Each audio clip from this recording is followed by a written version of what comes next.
On April 8th, during the universal examination of the Kingdom of Morocco, a silence was imposed on the territory of the Western Sahara. The working group's report says nothing about this. More than 30 years after the withdrawal of the colonial power, Spain. I would like to recall what I said, and this will be the last time I say it. Please, comments should focus on the outcome of the review. You have the floor. Thank you, sir. I refer to the report of the Universal Periodic Review of Morocco, in particular, to what is, in our view, lacking in that report. With your permission, the territory of the Western Sahara remains the last piece of the puzzle of decolonization in Africa. The Human Rights Council seems to want to ignore this part of the world. Of Egypt has a point of order. You have the floor, sir.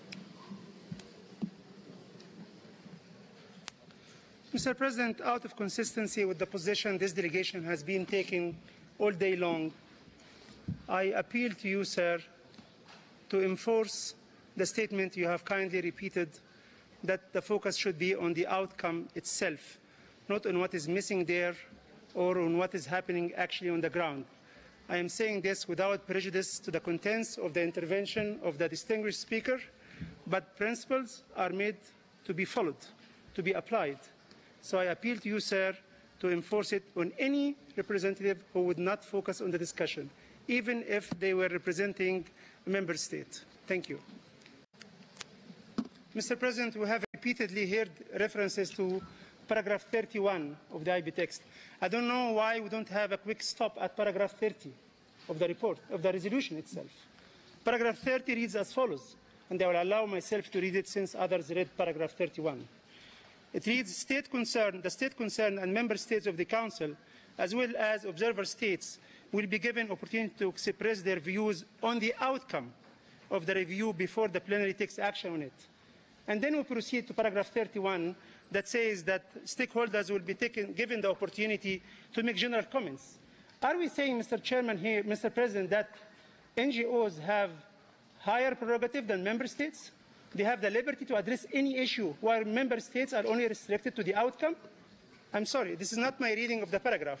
I will never accept that anybody will have a higher liberty here than the member states themselves. I cannot accept that I represent a member state and I will be restricted to the outcome while others can speak on any other issue they may choose.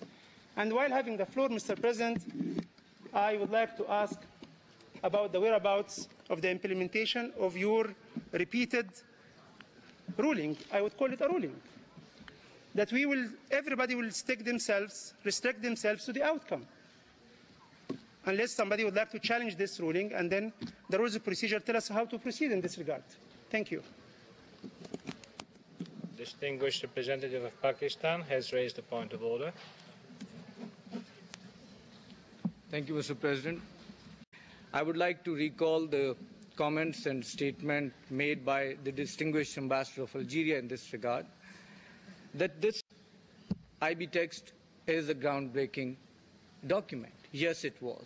We negotiated it very carefully, but still there are many issues which are not explicit.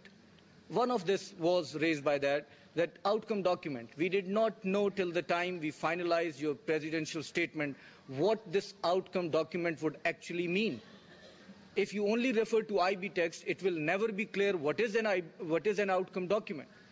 So now, through the further explanations, which are in the form of presidential statements available, we are giving proper meaning to that IB document. And this is what we have decided through this paragraph 4.3 in your presidential statement, or the other presidential statement that the two that are available on this subject, that this particular session of the plenary is restricted to discuss the outcome of the UPR. So let's follow it in letter and spirit, as you rightly mentioned in the morning. I thank you, Mr. President.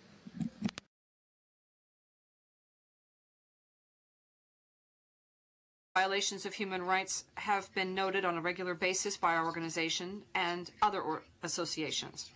And it is in order to guarantee the respect of these rights that we would invite the government of Morocco to as follows. 1.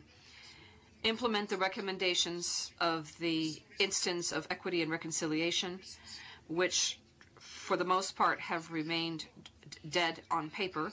2. Ratify the Rome Treaty on the International Criminal Court. 3.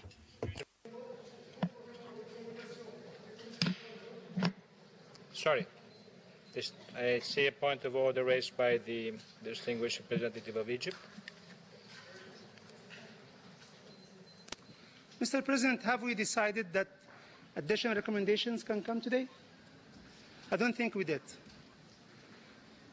So I would like, Mr. President, to kindly ask for the speedy and timely implementation of the statement or the ruling the President has been making throughout the day. I do not think that at this stage any further recommendations can be made to any state.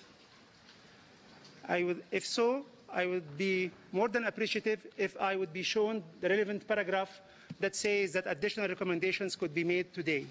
Thank you. Distinguished representative of Slovenia has raised a point of order. Thank you very much, Mr. President.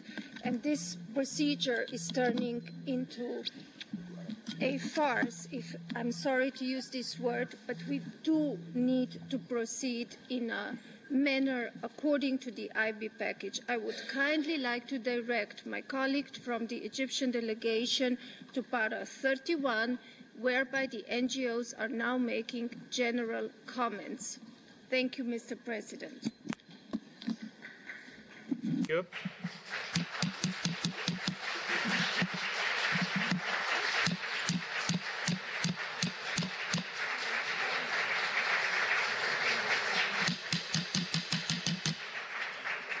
Excuse me. This is not an election campaign. This is not a show. Distinguished Representative. Merci, Monsieur le Président. Thank you, Mr. President. I just want to recall that these recommendations are the ones that are in the report. You have the floor, sir. Thank you, Mr. President. Mr. President, for the first time, I find myself in agreement with my friend from Slovenia. Yes, this is turning into a farce. And by whom? By those who are ignoring the rules and ignoring the decisions. I don't know why we always look at paragraph 31 and ignore paragraph 30. Mr. President, please, you made a ruling. Let's follow it. Those who do not like the ruling should have the courage to challenge the chair. And once the chair is challenged, it is the no return point. We'll have to vote. So we either follow the ruling of the chair or we officially challenge it. But I believe the chair has made a ruling in accordance with the assurances the President gave us on Friday evening on what will happen on Monday. If anybody doesn't like the ruling of the chair, let them challenge it officially. But to keep on wasting time and accusing others of deterring the process or derailing the process, we will not be terrorized. We are here to represent interests and to defend our positions, and this is what we will do.